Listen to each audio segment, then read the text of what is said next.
Hi there, this is the first ever live Let's Talk Tottenham. No idea what I'm going to be doing and if it's going to work or not, but we shall see. For the first outing, joined by my cousin, Adam. How you doing? Hello. How you doing, other than a Good. horribly stressful day of Spurs news, which we're going to have to talk about, which... Yeah, 2 weeks to the season, and we're talking about Kane still. Yeah, I mean... Yeah. This whole podcast, when I started, it was all the talk was about Romero, and Kane was a bit of a backdrop, but that's not the case now. And yeah, I mean, the first question is this: how does it end? Because it's obviously anyone who's been living under a rock for the last 12 hours. There's big reports that Kane has refused to turn up to training, although I saw reports on Twitter that said he's refused to turn up. He's waiting for a COVID test. He's talking to Levy, so who really knows what to believe? But I mean, how do you see everything going? Or how it's gone? Well, with what's going on with Grealish and Man City, it looks like they're pressing to try and sign Grealish, buy Grealish. I can't really see Kane going to Man City this summer, really, which is a bit unfortunate, I think, because obviously Kane wants to go, and we really do need to press on and try and find a replacement for him. With 2 weeks to go. It's typical Tottenham style, leaving it to the last minute and not having things sorted out before the season. So, yeah. Well, I'm still not sure it's all genuine. There could be a very logical explanation. He's picked an injury up or something like that. Very unlikely, I guess. But I've seen Spurs fans almost treating him like Sol Campbell on Twitter, Snake and Judas and stuff like that. He's come out time and time again and said, I want to win stuff for Tottenham, but if we're not progressing, then I'll be off. Where Sol Campbell's made noise about who he was going to sign and then just went for free down the road. Yeah. So I definitely think Kane deserves the benefit of the doubt. If it does turn out that he has just flat out refused, then it's very out of character. And it is. I don't think I'll be alone in being extremely disappointed in him. But, I mean, do you think there's truth to these rumours? Do you think it's media speculation? And Sky have been wanting Kane to leave for 4 years. Every single summer, it's Kane's off, Kane's off, Kane's off. Yeah, I think it's out of character, and I'd be surprised if he did actually refuse to come to training, because he's not like that. He's a professional, and he acts like a professional. But he hasn't made it secret that he wants to leave and he wants to win trophies, which I don't blame him for, because, to be honest, I can't see him winning anything at Spurs in the next couple of seasons at least. So I think. I mean, it's a very difficult situation, because with a player such as Kane and his who Kane is obviously one of the best players in the world, let alone Premier League. It's a deal that's going to be very, very hard to do, very difficult. There's a lot of factors involved. Levy being one. He's obviously going to want to get as much as he can for Kane, and Man City. I mean, I think Man City and Chelsea are really the only teams in the Premier League who could probably afford Kane. So it really does limit it. It's a very difficult deal to do, and it's a very difficult thing for Kane to move on to a club like that. It's just a very difficult thing to do. And but yeah, I don't blame Kane for wanting to go, but I can't see this deal being done now. No. I think everything is in Levy's court, isn't it? Kane essentially committed career suicide 3 years ago by signing that 6-year deal. And if reported there is a gentleman's agreement that he could leave, that's fine. But he signed a deal with the devil, hasn't he? He signed a deal with the devil. There's only one winner in that. Levy holds all the cards. Coronavirus, teams haven't got as much money. If this would have been a normal season and a normal situation, you could probably list about 5 clubs that would be in a bidding war for him. But at the moment, it's only City. Pep Guardiola saying they don't have the money is just ridiculous. Chelsea, I can't see him going to Chelsea, even if they were the only ones wanting to buy him, because I think he wants 2 things here. I think he wants to win trophies. I also think, which if today's events are true, kind of put this one in doubt, he wants to be a Spurs legend. Some would say he is already, but if he refuses to train, forces a move, he risks tarnishing that. And if he goes to Chelsea, no Spurs fan will care about him anymore. I mean, be interesting to see what any watchers think, and if you're watching and you've got any comments, put them on and make sure you subscribe, like the video. Do you think he'd go to Chelsea? I can't see it myself. Do you think it's only Man City? He said he doesn't want to go abroad, so that really limits it. Manchester United can afford him. Exactly. He wants to win trophies. They're in kind of the same boat as we were 3 years ago. Yeah, well, Manchester United just bought Sancho, haven't they? So they have spent a lot this summer already. So I do think City is the only club who are a viable option for Kane at the moment. But again, as I said, there's many factors involved. If you think back to when Modric wanted to leave, Levy, he held all the cards, and eventually Modric got his move, but it was very difficult for him. And he wasn't, he voiced that, he said that, but I just can't see it happening now. Especially if they sign Grealish for 100 million, they're going to spend another 150 million on Kane.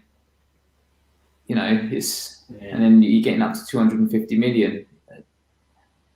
Yeah, I don't know if they can do that. But you beat me to the next point there, but I'll put it on screen anyway, even though you've answered it. But sorry. There's been no secret that City have been after both of them, Kane and Grealish. It looks like I read today that it's likely that Villa are going to accept 100 million, so then you can't really see Grealish turning City down. Do you think that if they hadn't have gone after Grealish at all and Kane was their only target, I think it's probably more likely that they would have made a bid. But 100 million, 250 million if Levy wants 150, it's going to be very difficult. And then that goes to your point of I don't see it this summer. But Guardiola saying they don't have the money when they're owned by someone who's God knows how many billion that owner's got. But they can definitely afford it if they really wanted it. But do you? My worry is, and we've been here before, this is a Berbatov situation, and literally we sell our best player with 7 seconds left of the transfer window without a replacement in. Do you see that happening, or do you think Levy will think, I'm already at tender hooks with the fans, they don't really like me, if I sell him, don't replace him, there's literally no way back there? Or do you think, I don't care, he doesn't care, money's money? And well, I think we're in a difficult situation as it is, because we're only 2 weeks away from the start of the season. If we keep Kane, and that these rumours are true, and he's refusing to turn up for training, then we've got a very unhappy player who is only going to have a negative effect on the other players in the changing room. And it was obvious that Kane was a very influential player as well, and a senior player for Tottenham. So it's only going to have a negative impact. And then if we do sell him in the next couple of weeks, we haven't got an out-and-out striker. So who are we going to buy? It's one of them situations where it's a tough situation as it is, and typical Spurs, really. I mean, whose fault do you think it is? I mean, there'll be people who can't stand Levy say all Levy's fault. People who are now upset with Kane saying it's Kane's fault. He's got he's still under contract. I think it's a bit.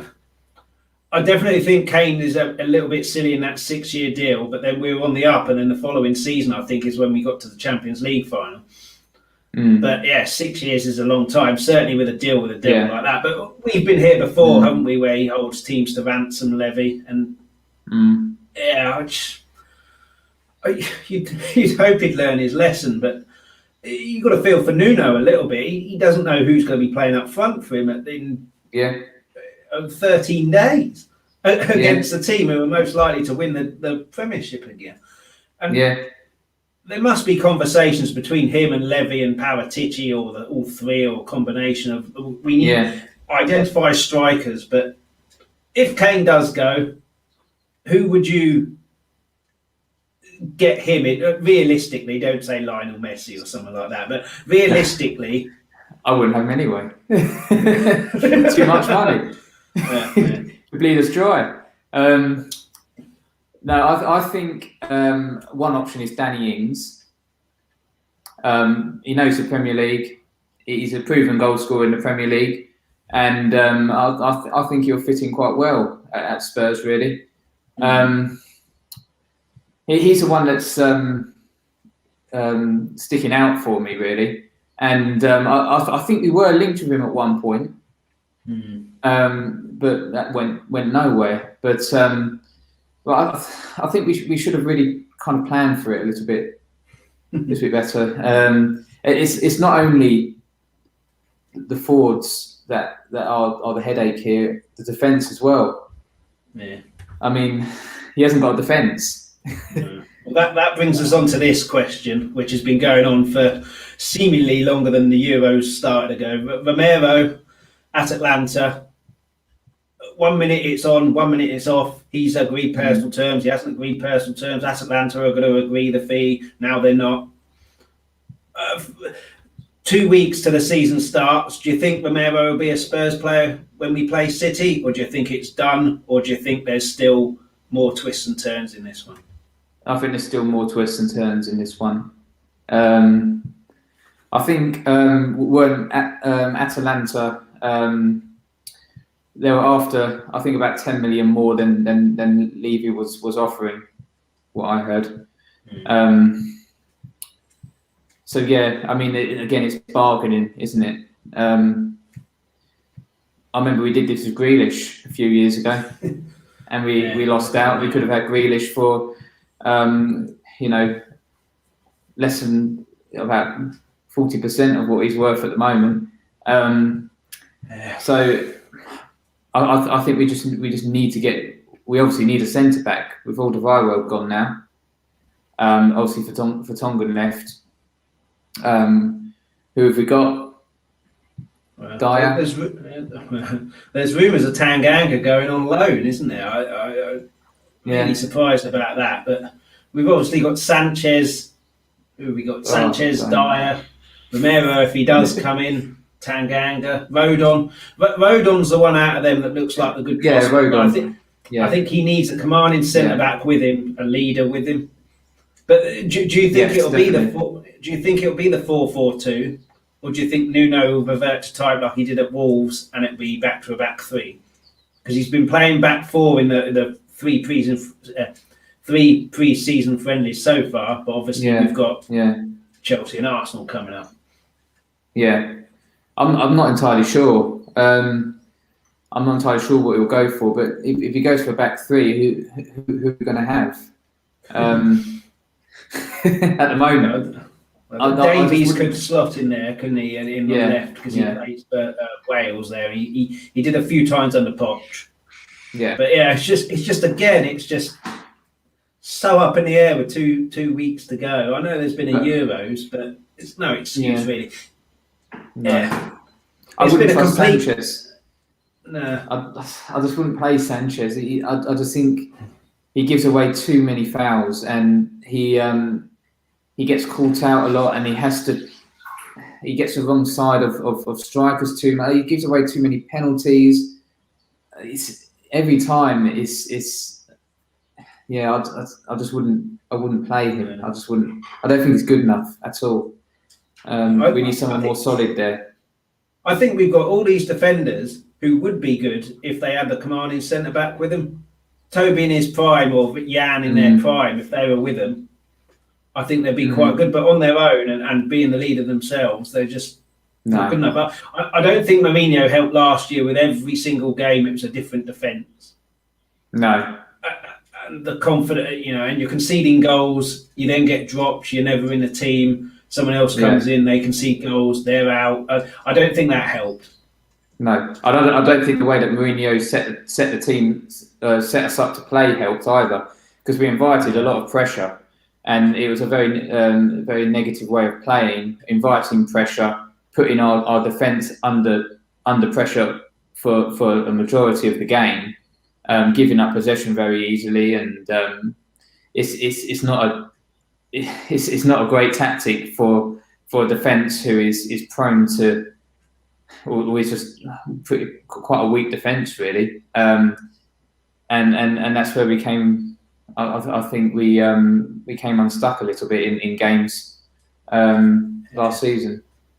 The constant pressure is always going to tell at some point. If you're always being attacked, there's going to be constant pressure there, and it's not going to help. But no. Nuno could be another Poch in terms of it's going to be a settled squad in terms of the formation is generally going to be the same. There might be different parts in games where he has to change the formation, not just the people. But I think that will definitely help. I don't think there's any surprise that we had one of the best defences in the league with Pochettino when it was always 4-4-2, always the same way of playing, just the players changed. Yeah. So I think Nuno will bring that. But I mean, what do you think of Nuno? We haven't spoken really before that. We waited almost 3 years to get a new manager in. It seemed like it was an absolute age of a wait. So this whole pre-season and this new season has just been an absolute calamity, really. But Nuno is the man in the end. I quite like him. I think he could be quite good. Only a 2-year deal. Pochettino's deal at PSG is 2 years. So I thought it would be a stopgap until Pochettino was available. But what do you think of Nuno and how do you think he'll do? And obviously, a lot of that depends on Kane and possibly Romero coming in. What do you think? Thoughts? With all the managers that were rumoured, I was actually very happy with Nuno because I think he did a very good job at Wolves. Last season, he was very unlucky with the injuries that Wolves had, and they lost Jota as well. I think Nuno has a point to prove in the Premier League after Wolves, and I'm quite optimistic about Nuno actually. I think it's quite similar to Poch and when he left Southampton for Spurs. In that he's at a lower team with Wolves, and it's that natural progression up for him, and I think that. I'm quite optimistic about him. Yeah, I mean, it's a tricky first few games, isn't it? Yeah. Although it's the best time to play. Best time to play City, before they've got into their rhythm. But I mean, hopefully with Kane as well, that throws the cat amongst the pigeons as well. The first game being City. I mean, it'd be bad enough for fans if Kane goes to City. If he then scores a hat-trick against us in the first game, it'd be even worse. But there could be a situation where you can go to City, you can't play in that first game. It could be a situation where you're not going anywhere. It could be anything. But I think it's the best time to play City. We then got Chelsea, I think, away, and then Arsenal at home after the Watford game before those. So I think Chelsea's at home, isn't it? Was it Arsenal away? Yeah, I think so. Yeah. Right. Okay. Yeah. But 3 tough games there in the first 4, I think. Yeah. But it could go either way, couldn't it? It's like a walking on the edge of a razor blade. You go one side, you could end up having a nightmare start. The other end, you could have a brilliant start and get 3 points off of 3 rivals. But the preparation hasn't been helped at all. I mean, one good thing, which. I mean, this is a negative podcast, really, but one good thing, Son has signed a new contract, 4-year deal. Yes. Do you think he's now regretting that because how he might be off it? All of his assists, No. all of his assistant goals have gone. But yeah, absolutely brilliant news about him. But yeah, thoughts No, I on don't that? think he's regretting it at all. I think he's happy with it, and I mean, I think if Kane does leave, I don't think it's going to affect him massively. He's a great player, and I think he'll continue to score. And it'd be interesting what role he'll actually play if Kane does go and we don't get a striker in, because he'll be probably the closest we have to an out-and-out striker, really. So it might change the way Nuno might think differently about Son, and it might change the way that he plays him, really. But yeah, I don't think he regrets it. I think he enjoys. He's enjoying his time at Spurs, and yeah, I think he'll be here till the end, really, to the end of his career. Yeah, I hope so. I've long since said, ever since we got rid of Eriksen, we need a playmaker in. Kane was our playmaker, also our striker. But I think with people like Son, if he plays on the wing, he relies on getting the ball quickly so he can skin a defender one-on-one, and he doesn't have to worry about being doubled up on having to beat two, and that's when he turns back. But yeah, what do you think? Do we need a playmaker, or have we got the players to be able to get the ball to people like Son? I think Ali, he's got the. I think he's got the potential to be a really good playmaker. I'm not sure on that. I think his passing isn't good enough. But yeah, I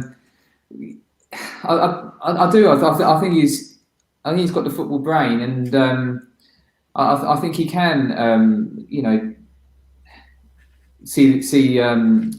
Look for a run from Son, and maybe play the ball through to him, and I think he's got the talent to do that. Obviously, in the last couple of seasons, he hasn't looked like he's been that dedicated to football, and I'll just put it down to he's just taking his eye off the ball, really, and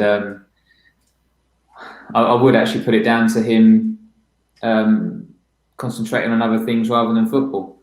But it seems like he's knuckling down now, and towards the end of last season, I think he looked a lot better.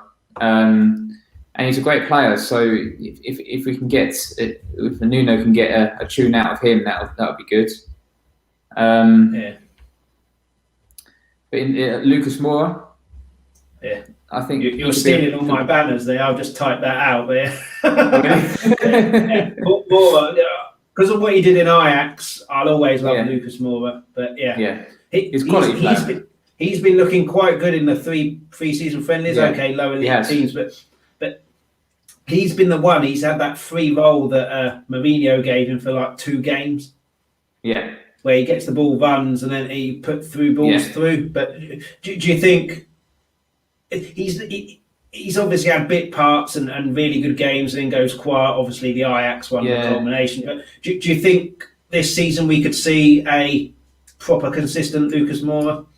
I hope so, because I think consistency has been his problem. But when he is on form, he is good. He is a good player, and he's got a really good football brain. And I think he's one of them players who can, as in the Ajax game, can turn a game on its head single-handedly, and that's what we need, really. Especially if Kane was to go, we need someone like that.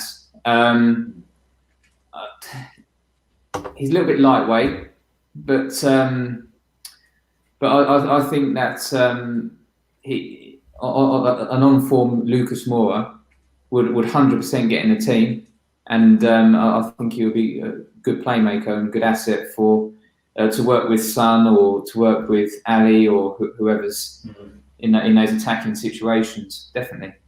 Yeah, I think he struggled a little bit in it was same at PSG. That's who we bought him from, wasn't it? PSG. That he's never really been the mainstay. He's always been bit parts. He has a few games and he goes out and he comes in, and not always due to injury. So I think a run of games and the manager saying you're still my guy, which I think a lot of Harry Winks. I love Harry Winks, but there's no doubt in my mind from that Real Madrid game, however long, he's regressed hugely and a shadow of himself. Like, he needs to have the ball to be able to be effective. So when you're sitting back with 30% possession, he's not going to be effective. So Nuno doesn't generally play a high possession game, I don't think. I could be wrong there. It's more of a counter-attacking game, which is what Mourinho did. But I think the biggest problem for Harry Winks was that he goes from Pochettino, who brought him through, who was almost like a father figure and a kind of arm around the shoulder. You make a mistake, don't worry, you're still my guy. To a Mourinho who's almost dictatorish. And you make a mistake, get out of my sight, don't ever come back.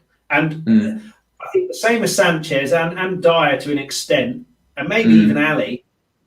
You make a mistake, you're on the firing squad about you, which then forces them. You saw in the cup final, Harry Winks gets the ball from one of the defenders. He's got 10 yards free space in front of him, turns around, gives it back to Dyer. And Jamie Carragher said that's lack of courage, which it probably is. But I think it's also just an absolute destruction of confidence. And I don't want to make a mistake. This is a massive game. I don't want to make a mistake. I'll play the simple ball to Dyer, and then it just gets hoofed along. But do you think he can revive his Spurs career, Winks, or do you think that's him done? There's rumours there's Southampton and Villa, I think, are bidding for him. If Grealish goes to City, then he could be who they look to. But do you think he's got a place left, especially with Skip coming through again, potentially going on loan? But if he doesn't, then do you think Winks has got a future at Spurs, or do you think it's time to move on? Yes, but I think it's up to him. I think he really did suffer with Mourinho. I think, as you said, lack of confidence. I think it was. I don't think he took too well to Mourinho's management style, really, and like a lot of players do. And I think he suffered for it, and he suffered in confidence, and that showed because, as you said, in the cup final, he didn't have the courage or the confidence to go forward, which he would have done in the past. But I do think that Oliver Skip will be playing. Well, I hope he'll be playing more in the first team next season. He had a great season at Norwich, great season, and I think he's a great player, and he's a great prospect coming up. And I think we need to push him into the first team, and starting from now, really. I think he'll be great playing alongside Højbjerg. As the two sort of holding midfielders, protecting that defence. I think Winks does have a future at Spurs, but there are players there like Oliver Skip who are going to battle him for a place in the first team.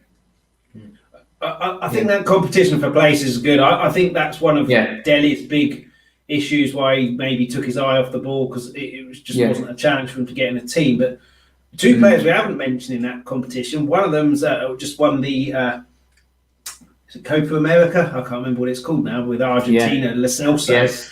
So we could see a completely different Lo Celso come back, and Messi was full of high praise for him. In that sense, he was influential in it.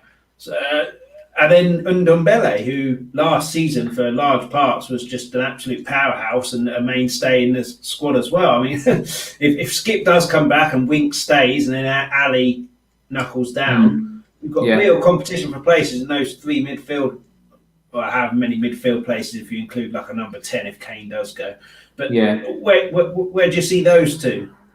I think Lo Celso is a bit more of an attack-minded midfield player than Skip. And Winks. But Ndombele he is a quality player. He obviously didn't get on very well with Mourinho, and that hampered him quite a bit. But he is a quality player. On the ball, he is unbelievable. The skill he has, he just keeps the ball. You can pass it to him in any situation.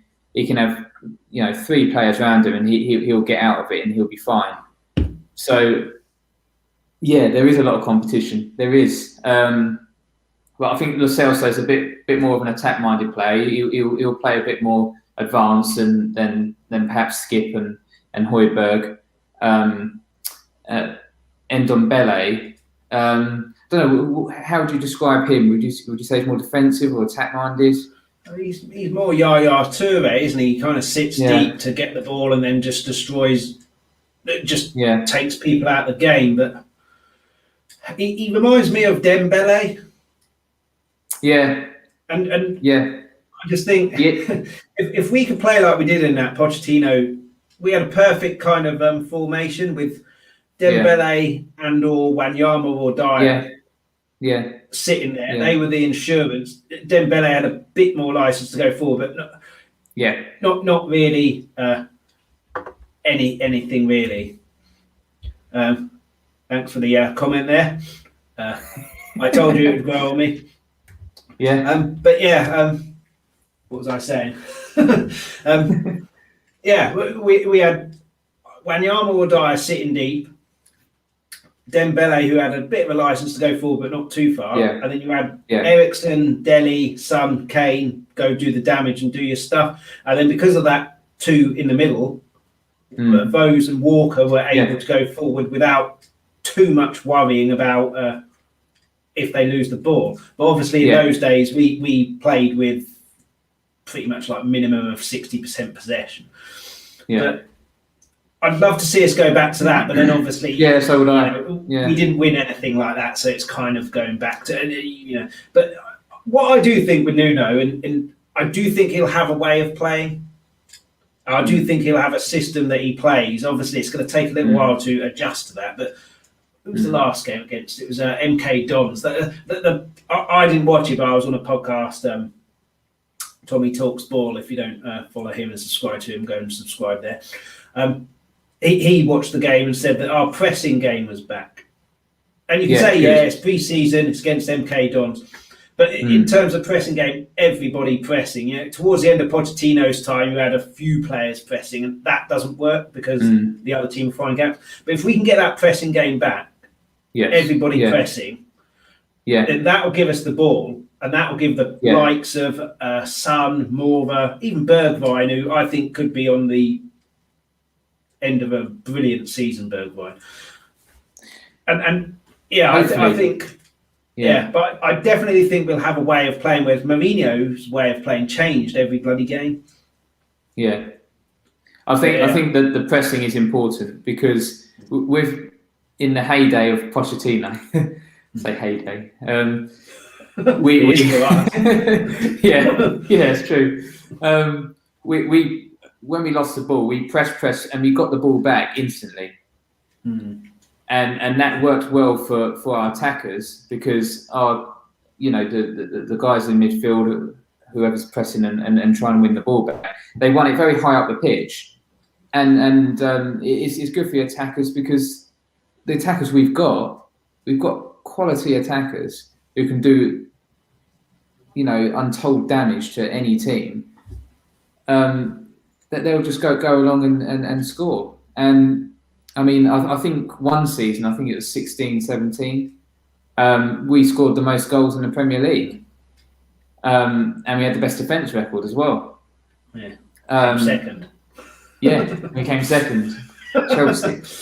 Yeah. We should have won a league that season. Anyway. And that was because we played that pressing game, and we dominated possession. We played that pressing game, and we got the results. Whereas with Mourinho, we weren't getting that. We weren't pressing. We were inviting pressure, and most games we would just concede.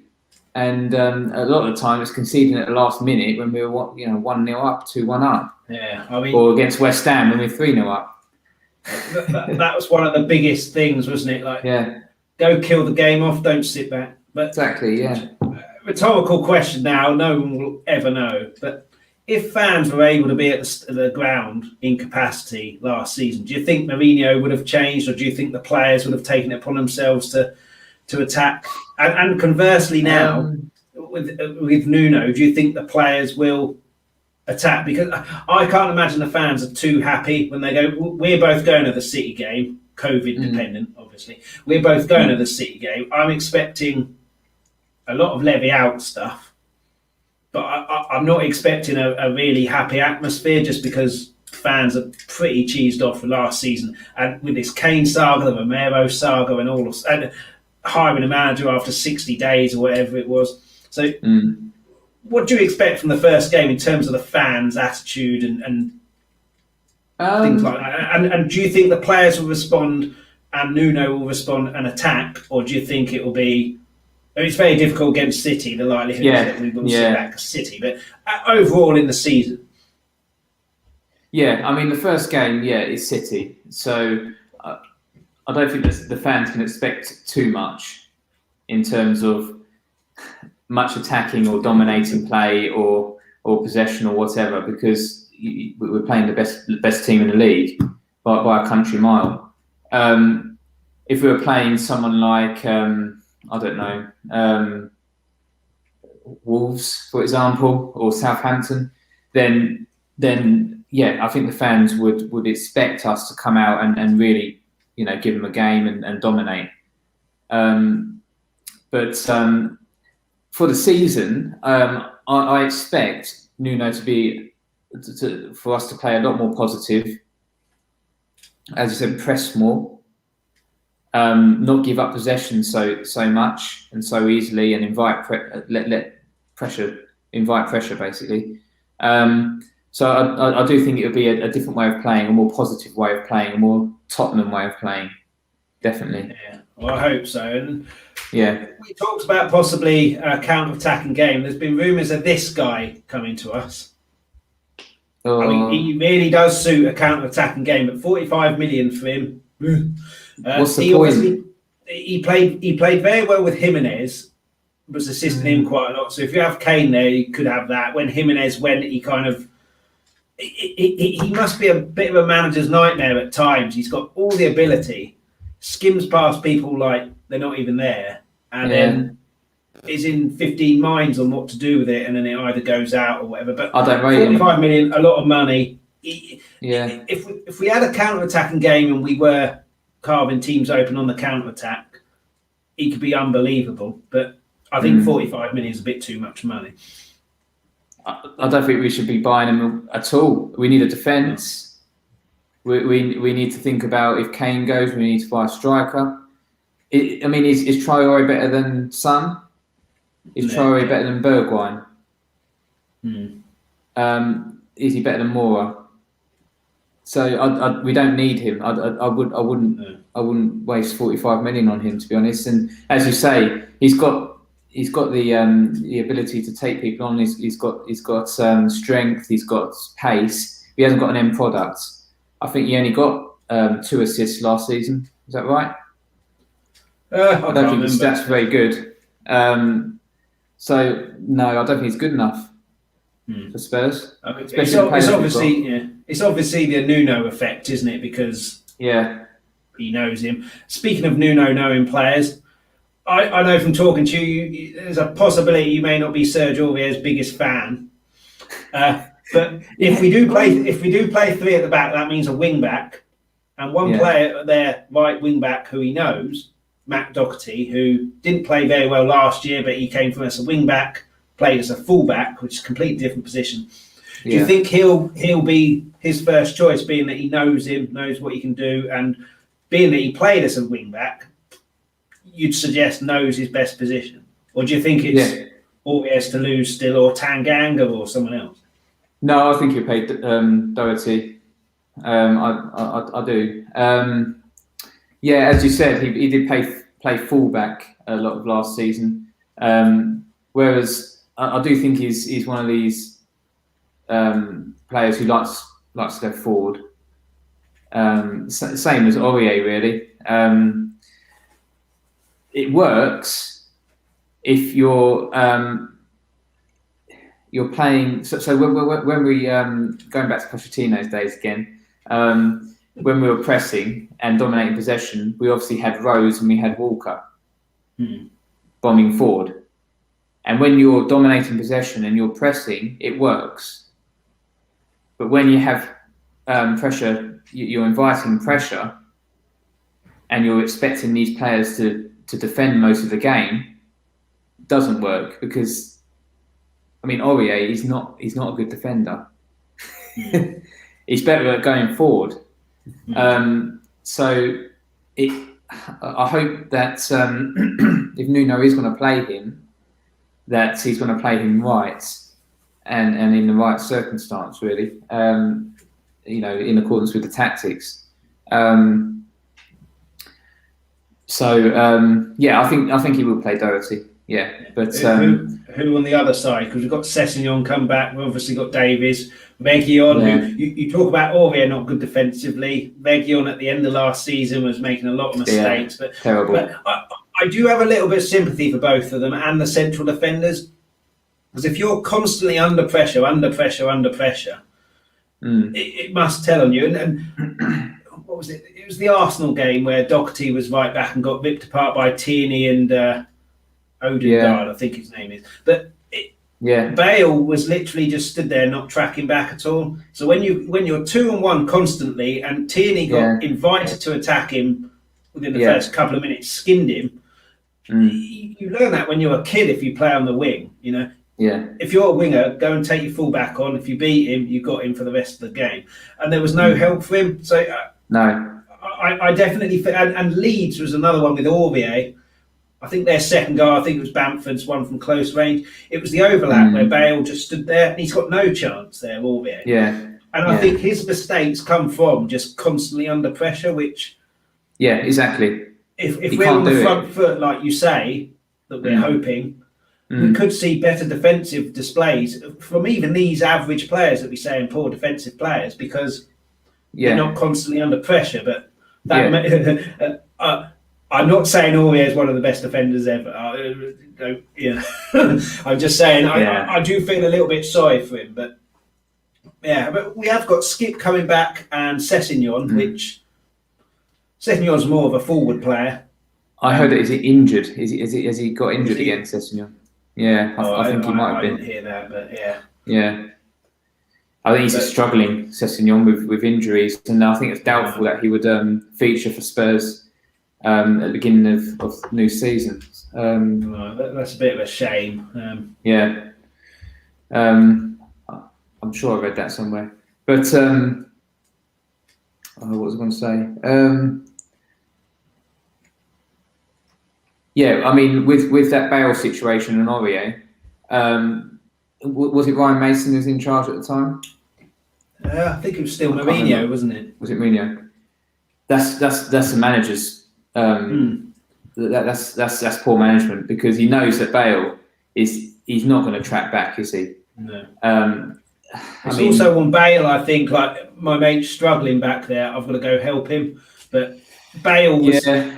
But I love Bale for what he's done, but I went out and bought a bloody Bale shirt for £90. I was just absolutely stupid, but and it wasn't the fairy tale homecoming that we expected, and it's almost like he was just doing it for fitness for the Euros. But I mean, when you compare that to someone like a Bergwijn, who, when we went top in November, when we had City game, Chelsea game. Beat Man United, I think Arsenal as well. Yeah, he reminds me of Lennon, tracking back, absolutely superb.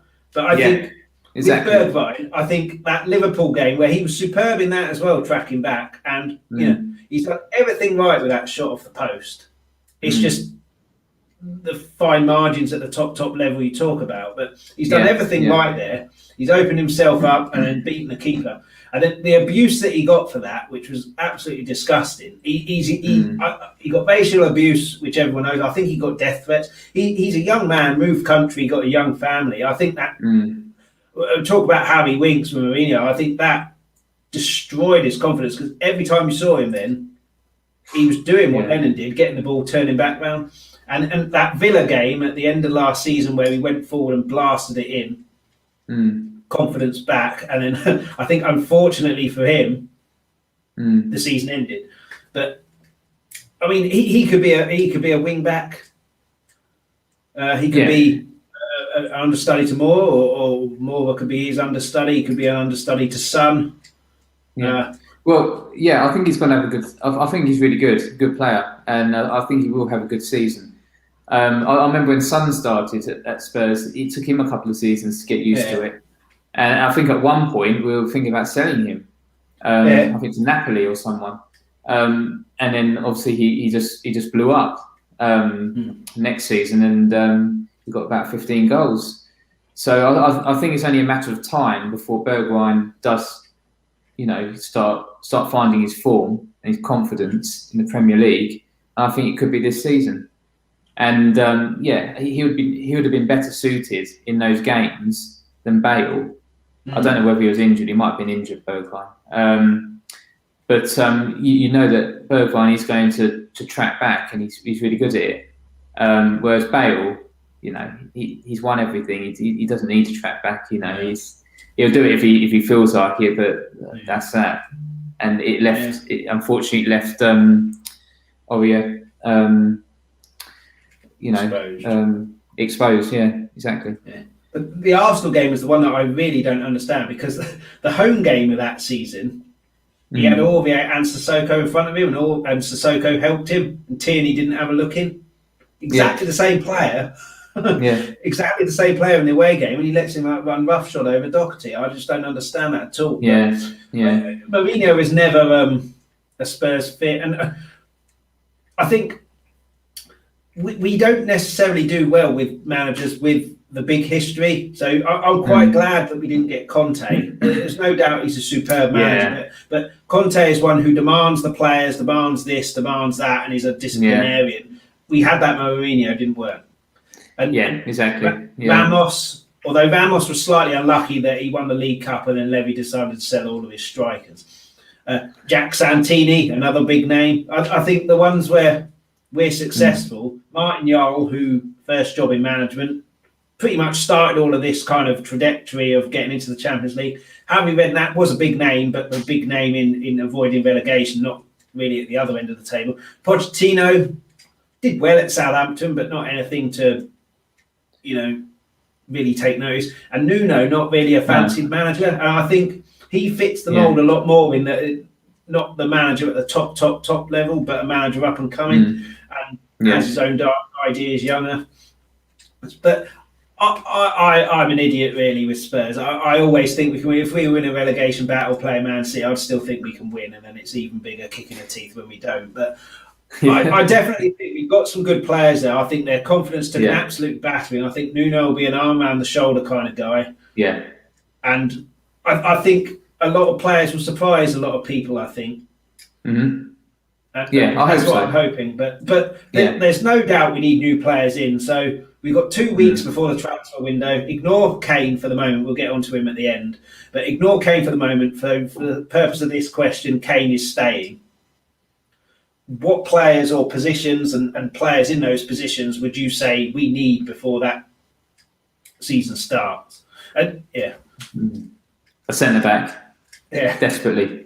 Romero or someone else. I don't really, to be honest, I don't know too much about Romero, and he's a bit of an unknown quantity in that he's only played a few seasons in Serie A. So it's totally different way of playing, and obviously the Premier League is a total different kettle of fish.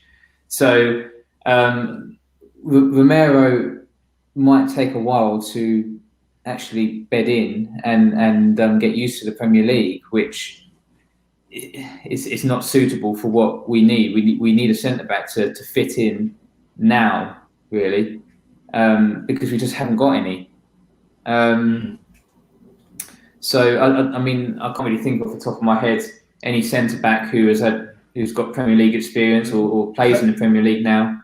Cody was linked, wasn't he? But he really needs to be in a back three. He goes lost, but he was linked for half a day, and then all of a sudden that just went away. But so I think that's gone. But I think just get a commanding centre back in. He's supposed to be. He's 23, Romero, but he's supposed to be quite commanding. We're linked with a few others. Tomiyasu, I think that's his name. He started off in all of these rumours as a centre back. Now he's a right back. God knows where he plays. But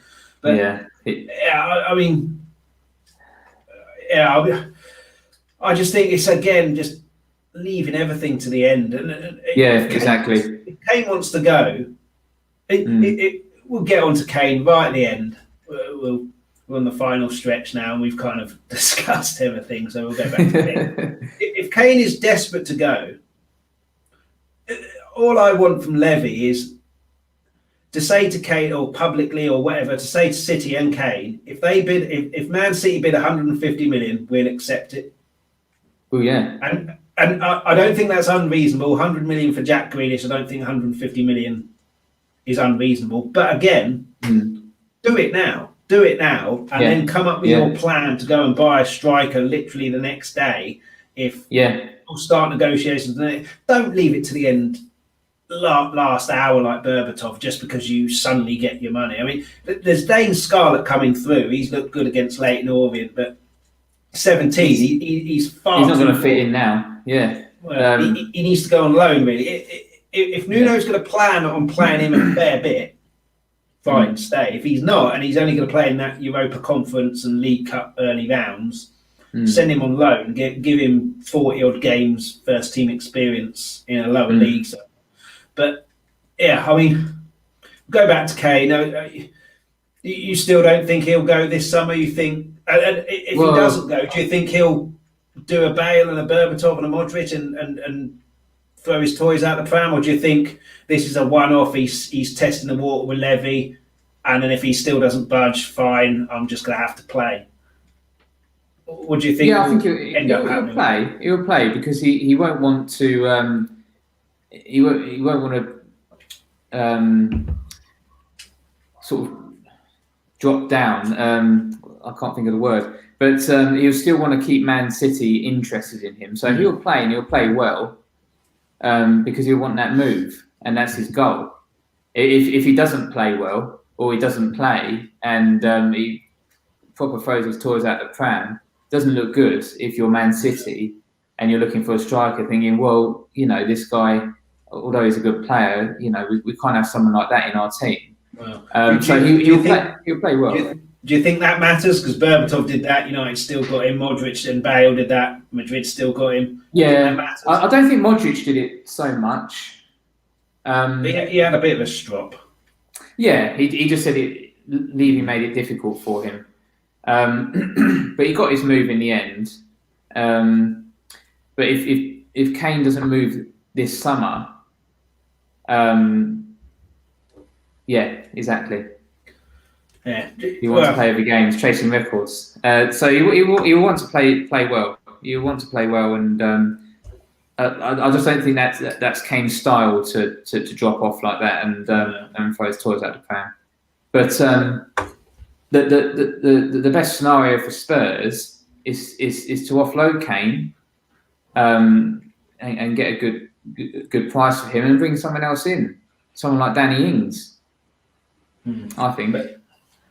Yeah, I mean, do you think this is Kane's best chance of a move? Cheers for the comment, Ben. He's a United fan, one of my friends.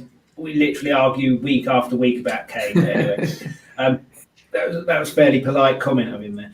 Do you think it's his last chance for a move to City? Because next year, if nothing happens this year, Haaland, I think, is available for 70 million with a release clause. And is he? Okay. Far younger. And I mean, there'll be a bidding war for him for 70 million. That's almost half. Well, it's more than half of what Kane's possibly. We're touting Kane for 150, whether Levy sees that or not. But yeah, do you think if Kane doesn't go this year, Man City will go, right, we'll turn our attention to someone else, and then Kane really, maybe it's kind of forced to stay at Spurs, really, or go abroad, and like Ben says there, once chasing records, he must mean Shearer's record, probably wants Reeves' record as well, but obviously that relies on staying at Tottenham. But Shearer's record, which if he goes to, I don't know, PSG, Real Madrid, Barcelona, wherever, that's gone, isn't it? He can't. If he wants Shearer's record, he can't afford to spend one season away from Premier League. But if it means him winning a Champions League, I'm sure he'll get over it probably quickly. But that's a good point. I mean, if City might be looking at that, if Levy's playing too hardball with them about Kane, they might see that Haaland is available for half of what Levy wants for Kane next season, and that's why they've gone for Grealish. They've still got Jesus, haven't they? Obviously, he's not going to light up the Premier League, but I think that could be in City's mind. But I would definitely say that Haaland is a risk because he's never played in the Premier League, whereas Kane, he proves himself year in, year out in the Premier League. Yeah. Well, Kane, if he stays fit, he's guaranteed 20 goals, isn't he? Yeah, he's a lot better than Haaland at the moment. So, but yeah, that could be what City are thinking, which is bad news for Kane, really. Yeah, I mean, go back to it again. He sold his soul to the devil. The devil has him on toast now, and yeah, he still signed it though, didn't he?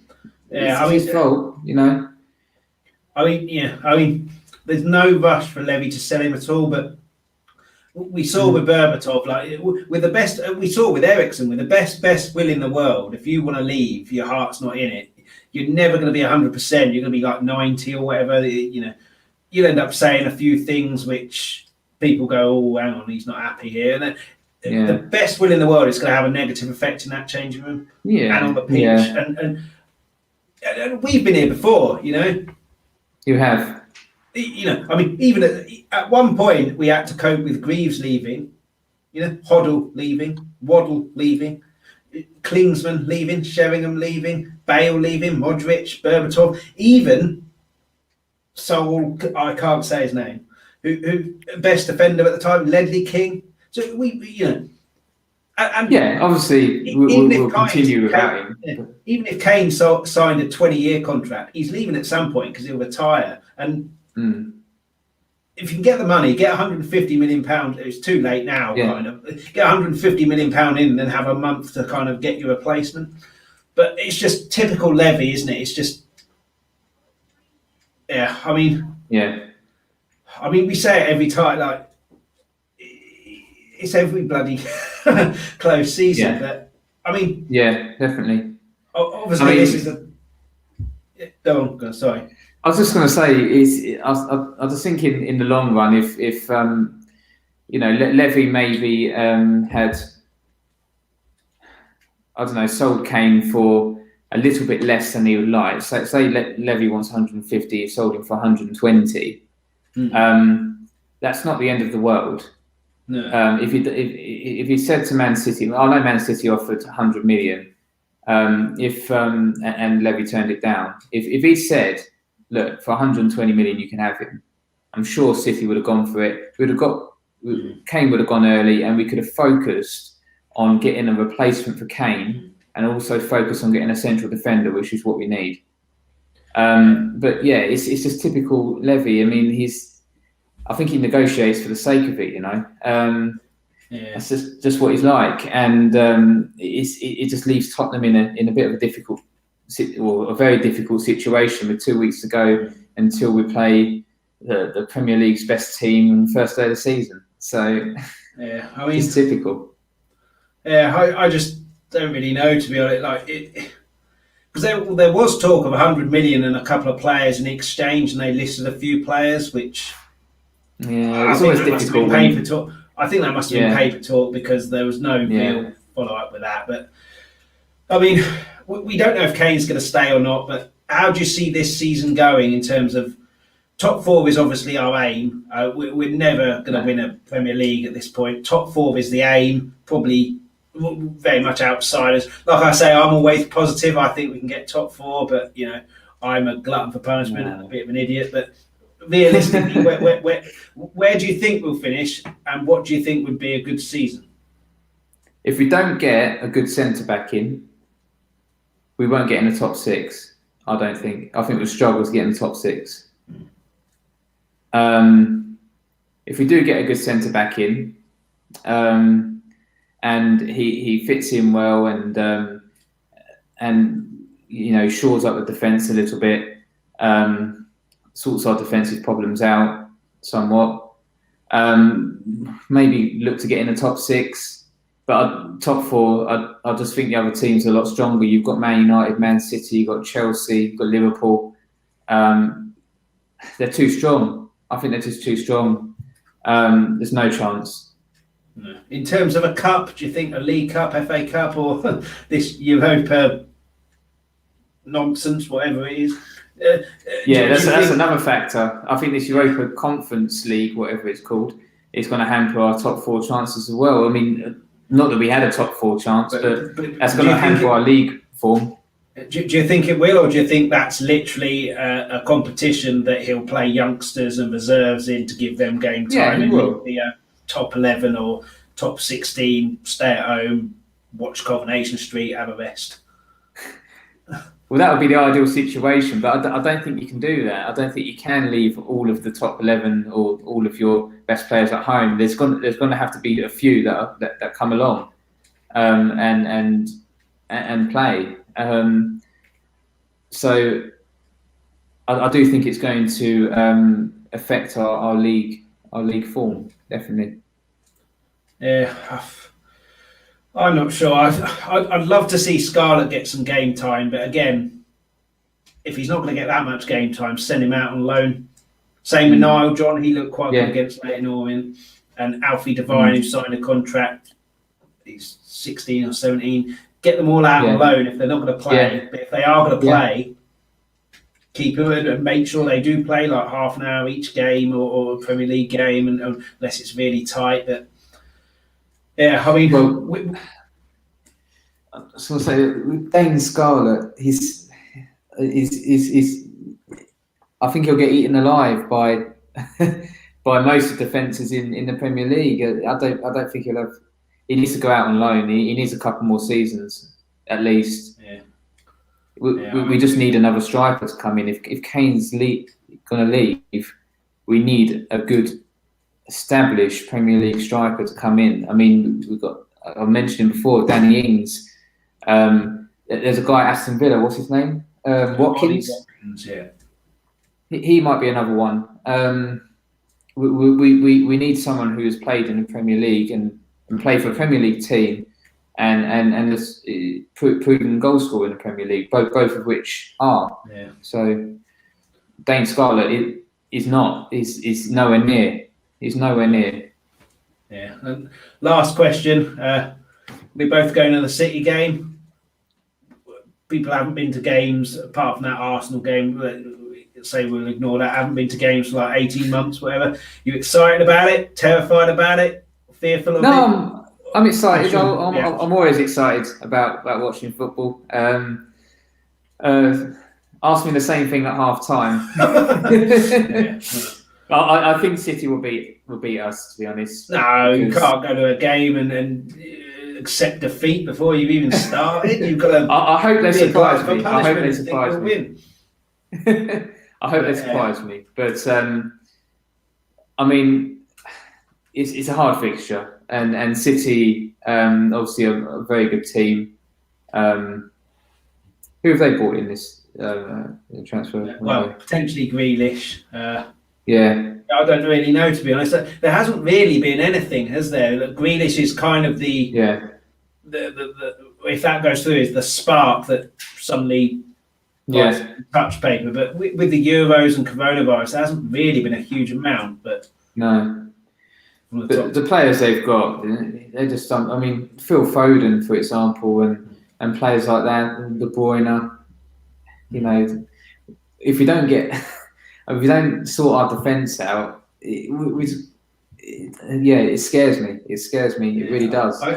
I still think though it's a good time to play them before they've got into a rhythm. It takes. Exactly. Looked at last season, I think they were like 14th after 5 games or something like that.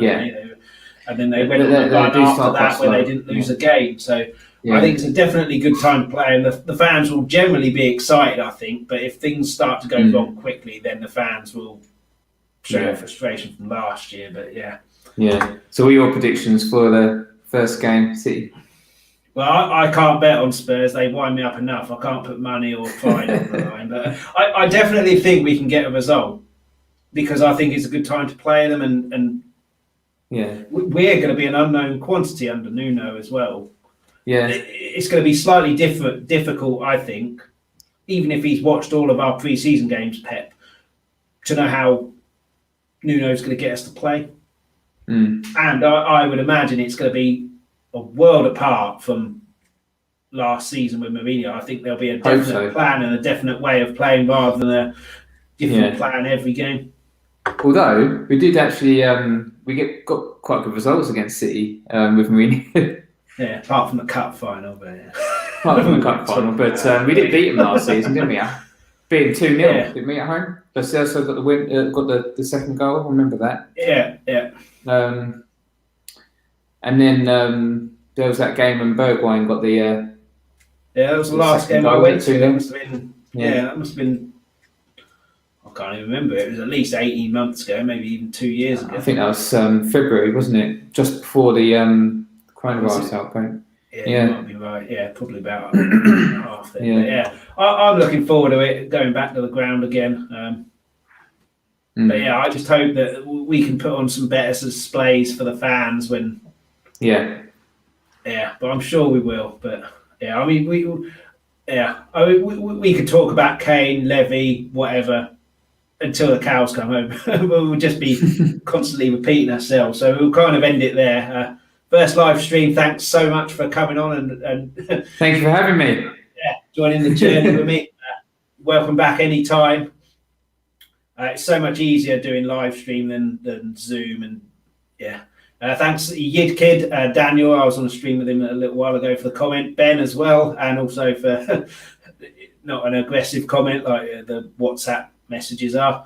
Thanks for everyone for listening. It will obviously be available audio only as always, and on YouTube as well. We'll be back next week. I don't know what we'll be talking about, probably a Premier League preview. But you're welcome back anytime, and cheers. Thanks very much. No worries. Thanks so much for watching, and thank you to everybody who participated in the live video and added comments. Before you go, please make sure you hit the like and subscribe buttons.